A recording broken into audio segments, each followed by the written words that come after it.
when you grow up in an environment where something is not talked about at all, or even when the topic is raised, people bristle.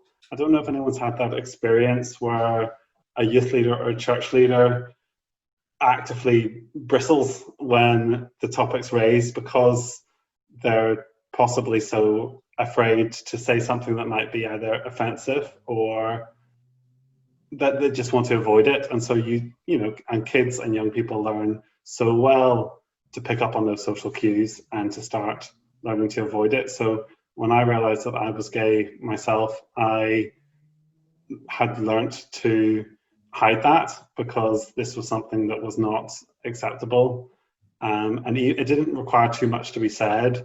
A background of negativity and a lot of silence will do that. So for the best part of a decade, my experience of faith and sexuality was that they are not compatible and it's something that should be hidden.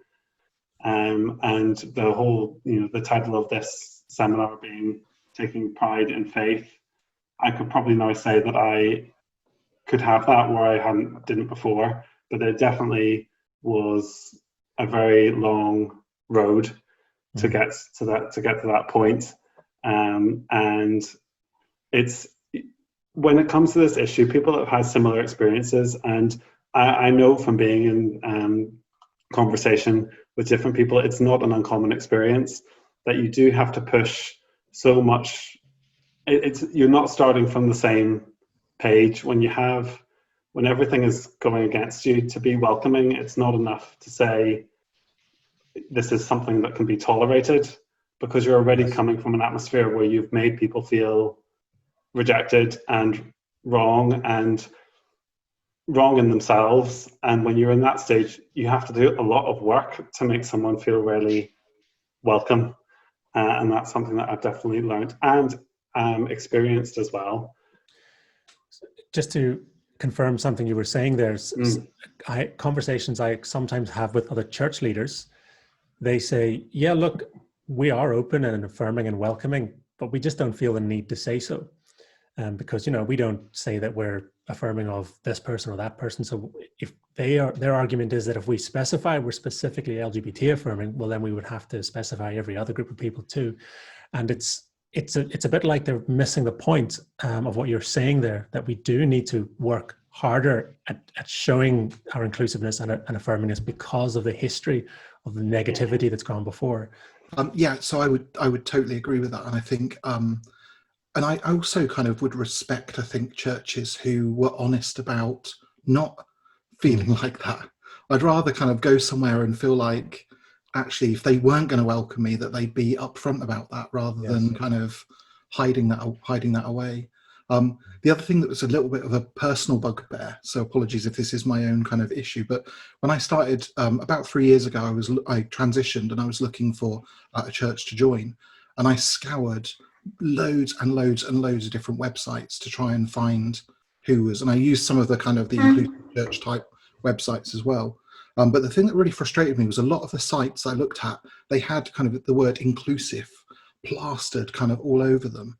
And I was really like, wow, maybe I could go, that looks like a really great church. And then I'd read in the small print that actually what they really meant was they welcomed noisy children or something else. It was kind of, they meant something completely different by the word inclusive. And I thought, I wasn't sure whether they were being disingenuous or kind of, they were trying to pretend to be something they weren't. But I think just being honest about it, because at least then you can kind of make a decision around, actually, do I want to be in this church so much that I'm willing to put up with that?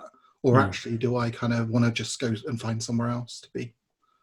Yeah, and if I could just add to that as well, I think that privilege doesn't recognize itself.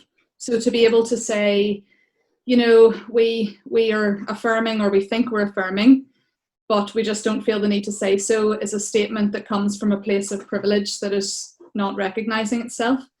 And the importance of actually tying your colours to the mast, because too often, completely agree with Sarah, that if a church feels that they can't go there for whatever reason, say so. Don't do the kind of balancing act of, we're welcoming and we really care about you and we love you, but because that but is extremely damaging.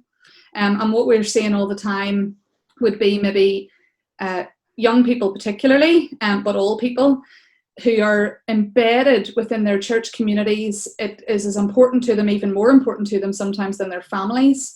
And they are giving so much of themselves to that community. And then they feel safe, they feel welcome, they feel loved. So they come out and then everything changes for them. All of a sudden, as if overnight, they are a topic to be discussed and scrutinised. They are asked to step down from all sorts of positions. And actually, like, that is just so damaging. So yes, it is incredibly important that it is named. And I would say, you know, the hard work, there are intersections here that need to be named as well.